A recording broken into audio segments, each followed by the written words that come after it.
एक side business दूध की नदी बहती पिलाते हैं, चारा भी हमारा लाभ, नौकरी नहीं मिल रही हो, मेरी सोयाबीन खराब हो गई, गेहूं आड़े पड़ गए, उपार्जन केंद्र पर जाकर के इन्होंने गेहूं तुलवाया। दोस्तों स्वागत है आप सभी लोगों का हमारे एक और से नए वाले वीडियो में। आज दोस्तों हमारे पास है एक मेहमान का परिचय थोड़ा। मैं बहादुर सिंह बोरमुंडला, मैं सरपंच से लेके जिला पंचायत सदस्य से लेके कृषि उपज मंडी में अध्यक्ष भी रहा उज्जैन में, और भारतीय जनता पार्टी का अभी 6 साल तक 5 साल से अधिक समय तक निवृत्तमान जिलाध्यक्ष भी रहा, मतलब जिलाध्यक्ष रहते हुए अभी निवृत्तमान हुआ हूँ। और निश्चित रूप से किसानों के बीच में काम करता हूँ और लगातार मेरा उन्हेल और आसपास के गाँव में आना जाना रहता है। और आज मुझे मान सिंह जी पटेल साहब के यहाँ पर निश्चित रूप से एक बहुत अच्छा, जो बचपन में हम देखा करते थे कि जिस प्रकार से दुधारू पशुओं को और जहाँ दूध की नदी बहती थी, आज उसकी एक झलक हमको आज इटावा में दिखी है। तो मैं इन दीदी के माध्यम से आज सभी किसान बंधुओं तक ये मैसेज, ये अपील करना चाहूँगा कि पशुपालन निश्चित रूप से ये कृषि से जुड़ा हुआ व्यवसाय है, और किसान अपनी खेती करने के बाद उसी समय में से समय निकाल करके पशुओं की देखभाल करके पशुओं को अवेयर के, और निश्चित रूप से वो खेती में चारा घास सब होता है, शुक्ला होता है, तो वो भी उसको निःशुल्क उपलब्ध हो जाता है। और पूरे घर के लोगों को वहीं रहना रहता है, अपने फार्म हाउस पे ही पशुओं को पाल करके एक अच्छा एक साइड बिजनेस करने का एक बहुत बड़ा माध्यम है। और निश्चित रूप से मुझे आज बड़ा खुशी हुई कि हमारा उज्जैन जिले के घटिया विधानसभा के उल्हेल टप्पे में इटावा गांव में मान सिंह जी पटेल साहब के यहाँ पर निश्चित रूप से आज हमने इतना बढ़िया शानदार डेयरी फार्म देखा। और इसमें कल ही वो उनकी गाड़ी उतरी थी, राजस्थान से गाड़ी लेकर के आए, और करीब गोपाल भाई ने भी फोन लगाया कि एक बार यहाँ आओ तो चाय पीने बुलाए, और आज हमने इसके हम साक्षी बने। तो करीब 15 लाख की शानदार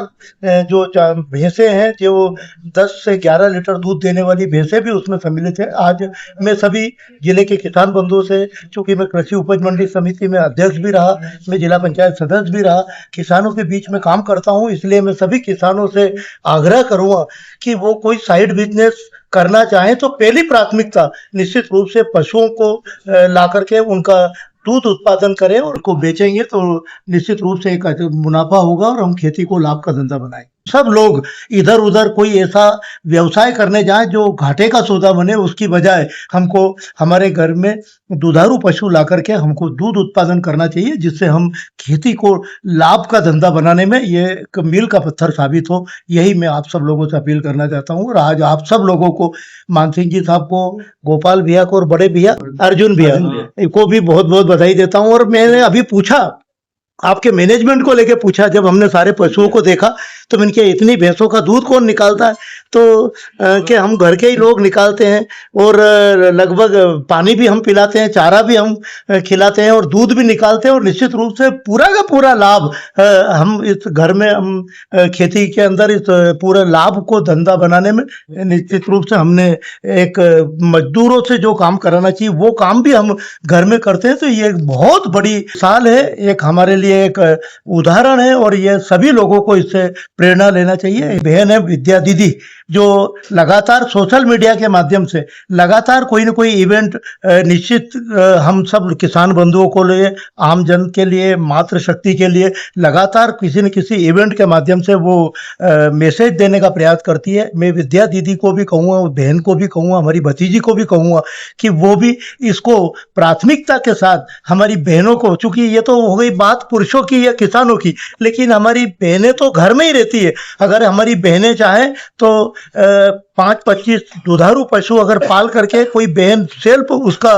दूध उत्पादन करना चाहे तो निश्चित रूप से वो भी बहन आत्मनिर्भर बन सकती है। ये अपनी मातृशक्ति, और हमारी बहनों के लिए जिनको नौकरी नहीं मिल रही हो, उनका कोई साइड बिजनेस नहीं हो, तो ऐसी बहन अगर घर में बैठ करके कोई घुटन महसूस करने की बजाय वो अपने घर में ही दुधारू, अपने पति देवता, अपने ससुर और अपने जेठ देवर इनके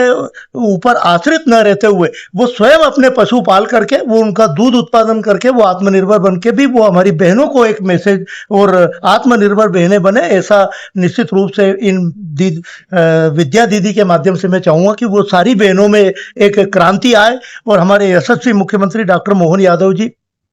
ये जो कृषि वर्ष है, इस कृषि वर्ष में लगातार इस दूध के दाम किसानों को अच्छे मिले, इस दिशा में वो बहुत अच्छा प्रयास कर रहे हैं और लगातार दूध के दाम बढ़ाने के लिए मुख्यमंत्री जी का लगातार प्रयास रहता है। तो खेती को लाभ का धंधा बनाने में दूध उत्पादन एक मील का पत्थर साबित हो, इसके लिए हम सब लोग इसको आगे तक इस मैसेज को नीचे पहुंचाए और ये दीदी के माध्यम से विद्या दीदी भी ये हमारी बहनों तक भी ये मैसेज पहुंचाए, तो जल्द ये इसमें सभी लोग सभी वर्गों में ये क्रांति आए। आप कुछ कहना चाहोगे? आदरणीय हमारे भोर मुल्ला जी अध्यक्ष जी के बारे में हम बोलना चाहते हैं कि हमारे बीच में है खड़े,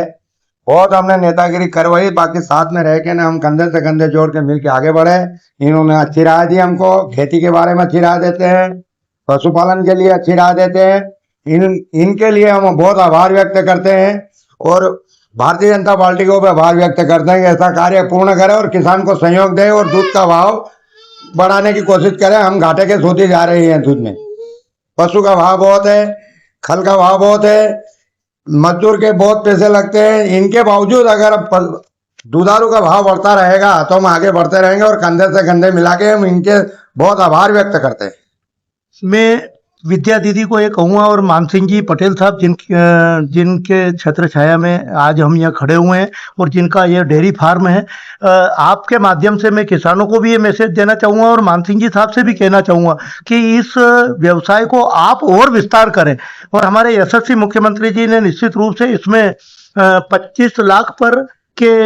25 पशुओं पर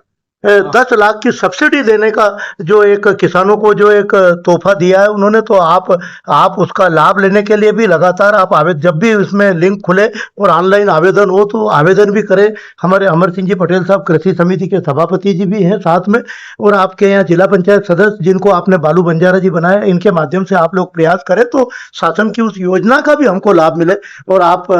मान सिंह जी साहब इसके लिए बहुत बहुत बधाई के पात्र हैं। 2 दुपट्टे लेके आना यदि विद्या दीदी का और मान सिंह जी साहब का, यहाँ अपन अभिनंदन करेंगे, स्वागत करेंगे कि जिन्होंने, क्योंकि आज किसान जहाँ जाओ किसान के मेरी सोयाबीन खराब हो गई, मेरे गेहूं आड़े पड़ गए, मेरे आलू जल गए, मेरे आलू के भाव नहीं मिल रहे। तो किसान को जब किसी एक खेती में घाटा चला जाए तो उस घाटे को के धंधे को भी मुनाफे में लाने के लिए उसके लिए क्या प्रयास होना चाहिए, तो इसके लिए अलग से आपको कोई बिल्डिंग बनाने की आवश्यकता नहीं है,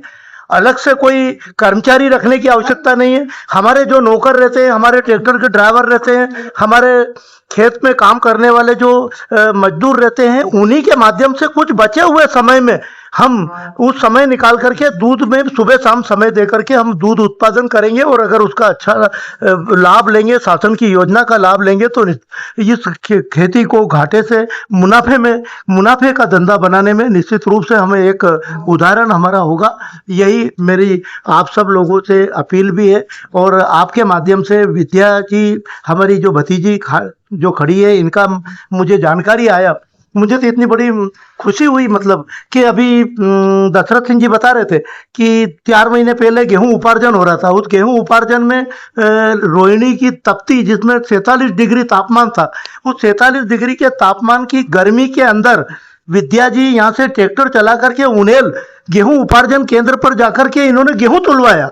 और वो ट्रैक्टर, मैंने अभी वीडियो वगैरह देखे भी सही, वो ट्रैक्टर आगे करना, पीछे करना, उसको तोलना और उसके बाद में किसानों से बात करना, अधिकारी कर्मचारियों से बात करना। तो निश्चित रूप से जो जैसा हमारे यशस्वी प्रधानमंत्री माननीय नरेंद्र मोदी जी का विजन है कि हमारी बहनें आत्मनिर्भर बने, और हमारे डॉक्टर मोहन यादव जी का भी जो विजन है कि मातृशक्ति बहनें आत्मनिर्भर बने, तो आज विद्या जी ने ये बात साबित कर दी है कि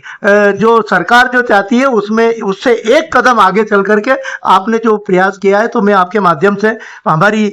सभी बहनों को भी संदेश देना चाहूँगा कि आपके माध्यम से मैसेज आए कि आप सभी बहनें आत्मनिर्भर बने और किसी से आश्रित नहीं रहे कि हमको घर वाले पैसे देंगे तो हम ये काम कर पाएंगे, शॉपिंग कर पाएंगे, हम पियर जा पाएंगे। हम अपना व्यवसाय खुद करें, ये